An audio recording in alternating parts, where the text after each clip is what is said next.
कभी सोचा है कि एक ऑथर खाली पेज से कैसे चालू करता है?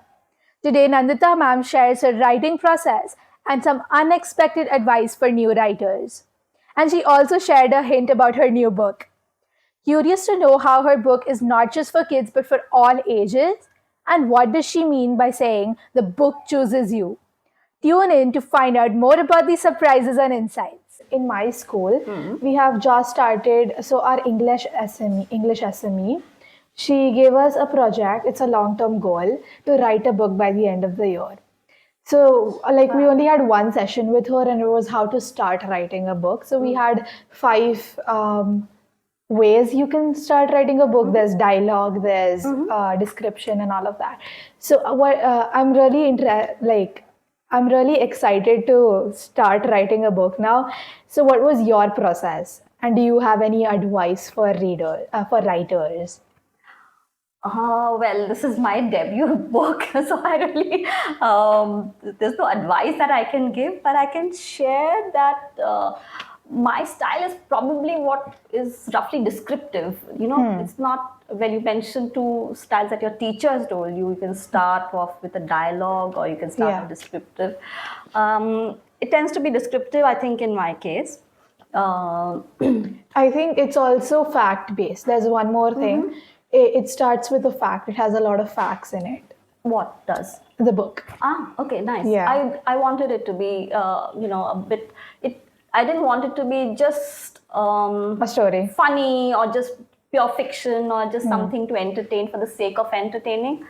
There has to be a little bit of depth to it. A little bit. I know it's a children's picture book, but I still wanted it to have a little bit of depth, that you kind of have fun while learning or discovering something. And it's not learning which is preachy or forced down, hopefully. It's just something that a kid discovers while reading a story naturally, or anyone does. For example, I believe that we shouldn't really slot readers and books in the sense, this is for this age range, or this is age appropriate for this. I mean, wouldn't adults want to pick up an Amar Chitra Katha or a Tinkle or a Tintin and enjoy it as much as the kids do? So it's the same way. I mean, it may be called a children's picture book, but it's something that affects everyone. It's for all ages, actually. It's just that the lower limit is 6+, because I assume someone younger than 6 might not know how to read. Well, yeah. So I just started to answer your question in the sense, you have thought in your mind.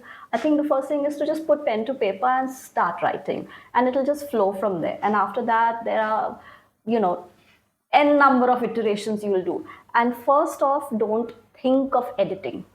Just let it flow. Write. Keep writing. Write as much as you might write 2,000 words and then cut it down finally to the end product of 500 word story. But you don't start with editing. Editing comes later, and you have to do it multiple times to refine it.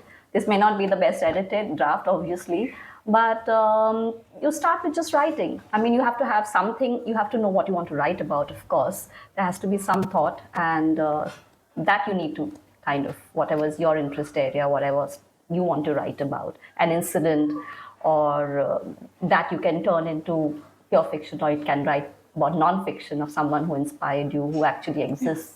So it could be anything in that sense. Also, why a book? Like, do you read? That's why you wrote a book, or why? No. Why a book? Well, because how else? I thought that was the best way to get this story across to my readers. Once I had this story idea in my mind and I wrote it, I realized that this is, having said whatever I said before, it is kind of technically age appropriate for 6 to 12-year-old readers, right? And that age, it's always best to have a physical book in your hand.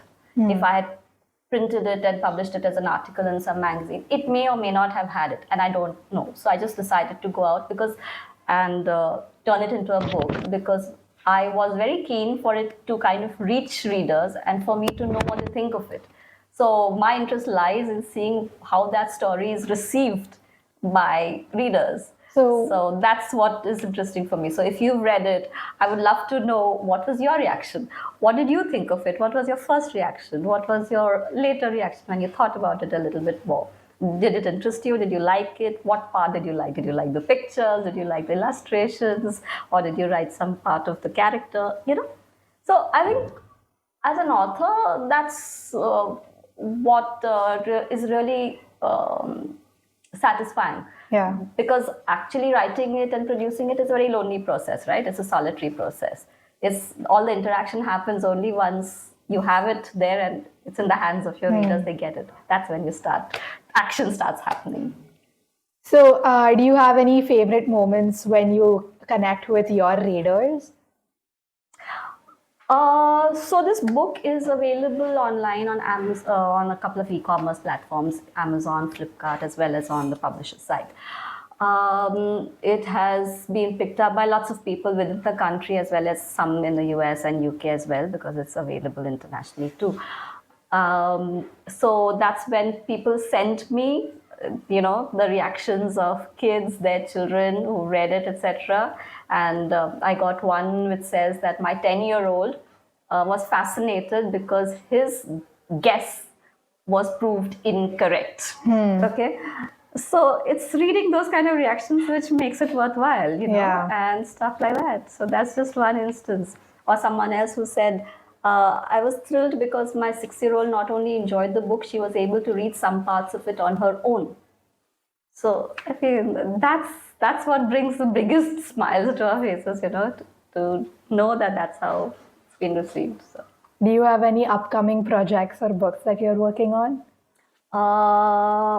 Yes, actually, now that this overarching umbrella title of Mysteries in Nature, and this is the first of thousands of mysteries, I have an idea for the second book in this series. I've also done a draft manuscript, but just the early stages. So yes, I hope to bring out a second book in this series of Mysteries in Nature. I'm excited to know about it. Thank you so much. So I have one last question. Sure. What advice would you give to Minnie for her future? To you? To Minnie. To Minnie? Yeah. For? Her future or just advice. Oh, really? Does she need advice? I think she should just naturally... my advice to her as the protagonist... no, not really. Why would I give her any advice? Let her just discover more of nature, enjoy more of nature.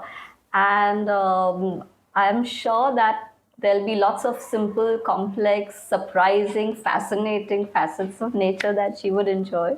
So she needs to just develop naturally. All right. So we have a tradition in this podcast where every guest writes a question for the next guest. Okay.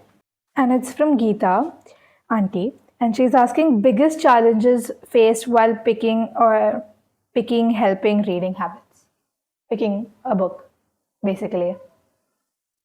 Do you read books? Yes, I do. So what's the biggest challenge you have while picking a book? Why should I have a challenge? You don't? No. It's such a huge challenge I have because there's this What's huge... challenging for you? Let's just approach it differently. What's challenging? The whole bookshelf is in front of you. How are you supposed to choose which book you want to read?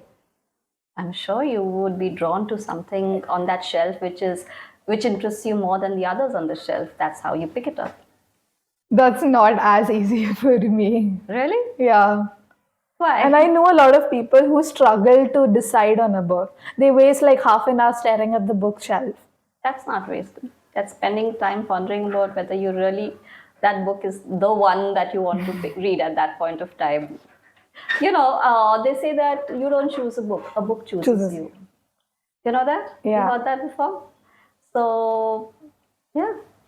I think it's as much, if you are staring at a bookshelf for so long, I think the one that you finally pick is also the one that picked you. Yeah. There you go. It's your turn to write a question for the next guest. Thank you so much for joining us on Between the Pages. Thank you for having me. I enjoyed this. I really had a great time talking books with you. Thank Thank you, Aina. I hope you guys liked today's discussion. Until next time, it's me, Anna Lilani, closing the BDB book for this week. Happy reading!